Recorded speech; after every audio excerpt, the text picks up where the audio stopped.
DJ Surfzilla. Yizzo.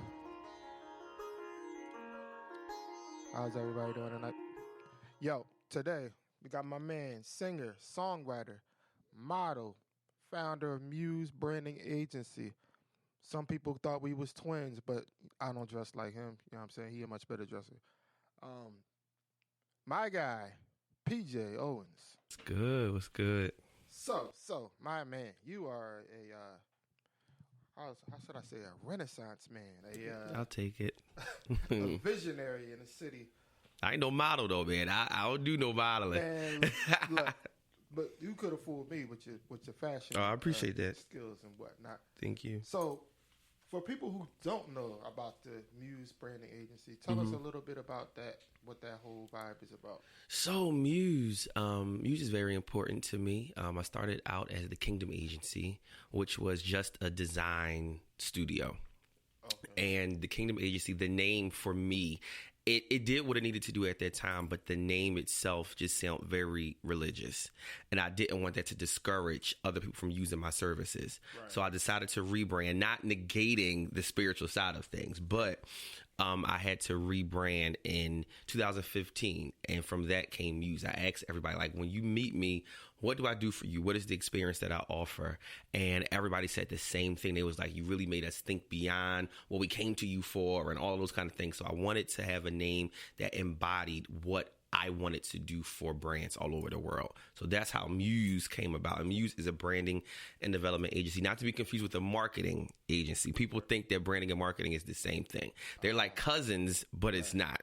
So Dr. Yashima, who is like a mentor from afar for me, she broke it down in like super decent form. So branding is the packaging of a person, place, thing, or idea. Mm-hmm. Marketing is selling what you just packaged. So people like, yeah, come on, we need ready to be marketed, but what do you have to present to the market? Right, that's what my company does. So we basically prepare you to be marketed. Right. So basically, branding is the prerequisite to market. Exactly. So you can't effectively market what you haven't properly branded. Right. And a lot of people try to do the reverse of that, and it's like you're going to have to come back around because it has to make sense to your target. Got to make sense to your demographic. Like, what are you actually presenting to them, and then you sell that. So I prepare what's getting ready to be sold. So that makes so much sense when cats are always talking about, oh, I need support, I need this, I need that, I need marketing. You don't. It's just like you haven't even prepared yourself to be supported. Exactly. So in a nutshell, that's what Muse does. And we do that through content curation. We have a design studio, but content curation, we're actually, I guess this can be kind of like an exclusive, but we're getting ready to launch our coaching and consulting services by the end of this year, because I do a lot of consulting, and some people just need it on an ongoing basis. So people who aren't ready to actually brand, but they're still in like the beginning stages of things, we're getting ready to launch a whole lot of things, a big rollout by the end of the year. So you'll be seeing, hearing some noise about that like really soon. Sheesh. Yeah. So basically, your clientele, is that like, it's beyond music? You talking about like businesses? And, artists? I've worked with law firms, lawyers. I've worked with, I have a passion for artist development and for ministries. So that's like the company started from, or my clientele base came from me singing when I had my group and just being in, tri-state area, sing all over the place. So that's where the clientele base started. So then it just evolved from that. So I have a strong foundation in, the gospel music and not afar, but music, different genres is what I'm trying to say. From the gospel industry to R&B to pop, but also a lot of ministries. I like working with more progressive ministries personally because it allows me to express my creativity. Right. But I have all different kinds of clients, life coaches and other coaches and consultants. So it's not just for the church world, how the Kingdom Agency was set up. Right. So I wanted to, again, make sure that I expanded, and that's where we at with Muse. That's dope, man. Yeah. I think that's definitely a dope tool that people need. I mean, like I said before, everybody's trying to go somewhere and they're not trying to take the proper steps to get there. Right. I think that also lends to social media. Like, we look at social media and we compare ourselves all the time, and we see people doing all of this stuff, not realize that's controlled content. This person is posting this from their bedroom. They're not even at the event they say they was at. You know what I'm saying? So a lot of times we're comparing our reality to somebody's controlled content, and that's not healthy. So I think it's also wise to kind of take a break from that and really retreat and figure out, what am I supposed to be doing at this time in this season, and then figure out what that looks like, figure out the why and the purpose behind it, and then really like make that your business to influence and enhance and impact with what you have versus what everybody else is doing. Right. How would you say? Well, in the hip hop culture, they say the ear to the streets. Mm-hmm. Like, how are you as far as following the trends, and how important are trends as far as like if you're trying to, I guess, be trendy with your business or your art or whatever like that? Mm-hmm. Like, would you recommend somebody to follow the trend, or to create, or try to attempt to create their own trend?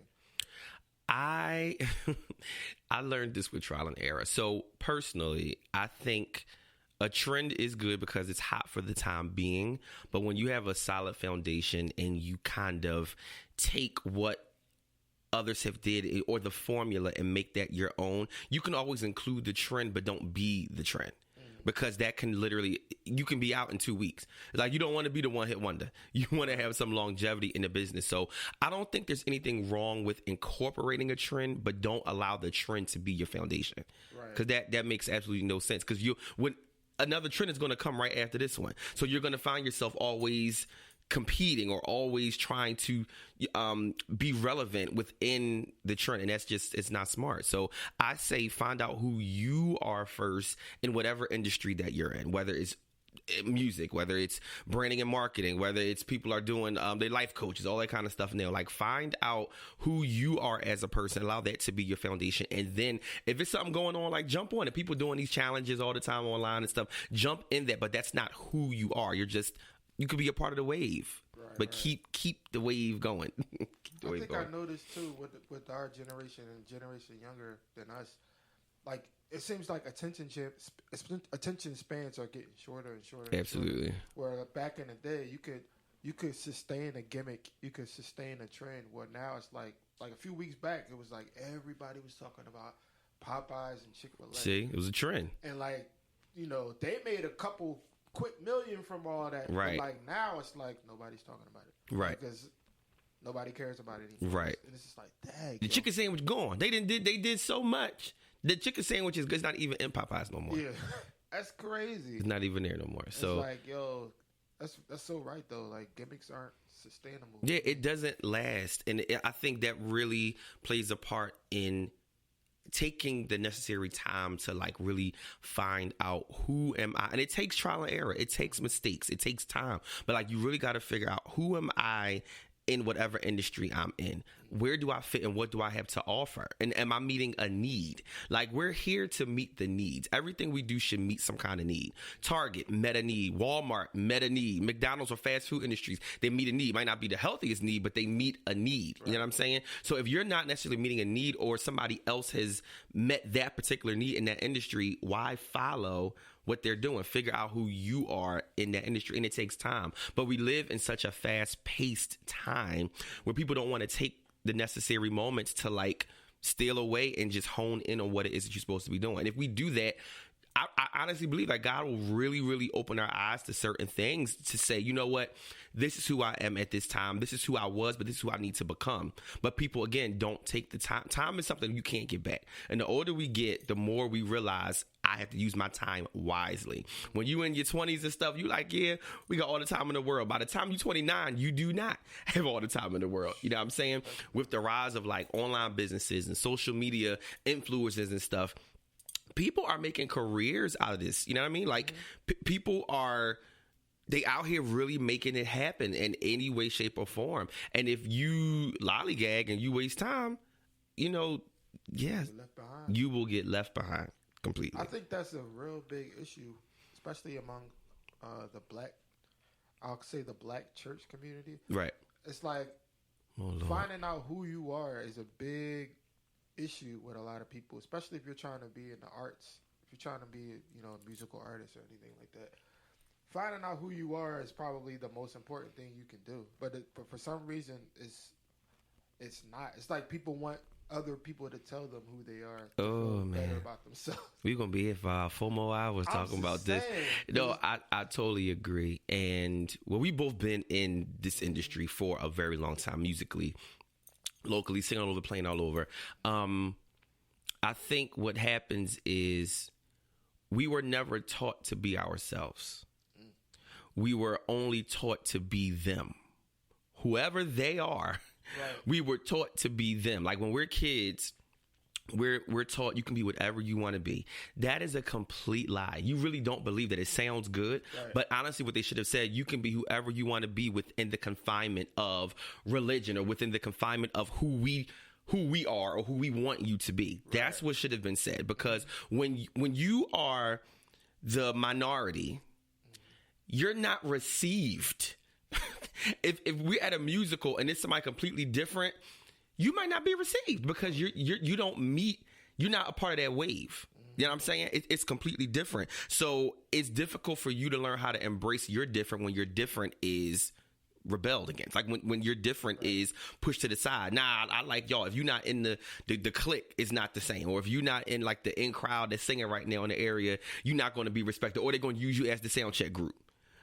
You know what I'm saying? Or and I've been there. I had a group, and it was plenty of times where I've sang on programs and they've used us as the sound check group, or they've had us fill in for people until the main act or the main people had to get there, or the people, all the other artists was outside talking while we was up there singing, even though we stayed for y'all set.